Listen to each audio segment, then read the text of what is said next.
یہ ہے ٹرائبرسن انجیکشن اور یہ ہے مرغا۔ اس مرغے کو لوز موشن ہے اور جب یہ بیٹ کرتا ہے تو بیٹ کے ساتھ خون آتا ہے۔ ٹرائبرسن انجیکشن ہر طرح کی جراثیمی بیماریوں کے لیے بہت ہی زبردست انجیکشن ہے، خاص کر جب آپ کے برڈ کو لوز موشن لگے ہوں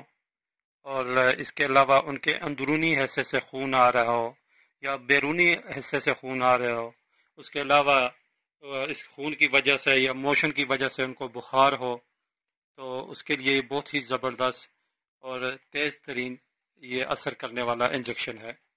اس انجیکشن کو لگانے کا طریقہ یہ ہے کہ آپ سب سے پہلے اس پر ایکسپائری ڈیٹ دیکھیں کہ ایکسپائر تو نہیں ہے، اگر ایکسپائر ہے تو پھر نہ لگائیں، اگر ایکسپائر نہیں ہے تو بوتل کو اچھی طرح ہلا کر پھر انجیکشن لگائیں، اور آپ نے 0.2 سی سی لگانا ہے۔ اگر آپ کا بڑا مرغا ہے تو 0.2 سی سی، اگر چھوٹا ہے تو 0.1 سی سی کے حساب سے لگائیں، اگر 1 کلو وزن ہے تو اس کو 0.1 سی سی لگانا ہے۔ اور یہ انجیکشن آپ نے اپنے برڈز کے پٹھوں میں لگانا ہے۔ اس انجیکشن کا کورس 3 سے 5 دن ہے، انشاءاللہ 3 سے 5 دن جب آپ لگائیں گے تو آپ کا برڈز بالکل ٹھیک ہوگا۔ اگر اس کو لوز موشن ہے تو وہ بھی ختم ہو جائیں گے، یا اس کے اندرونی حصے سے خون آ رہا ہے پیٹ کے ذریعے تو وہ بھی ختم ہو جائے گا، اگر بیرونی حصے سے بھی خون آ رہا ہے تو انشاءاللہ وہ بیماری ختم ہو جائے گی۔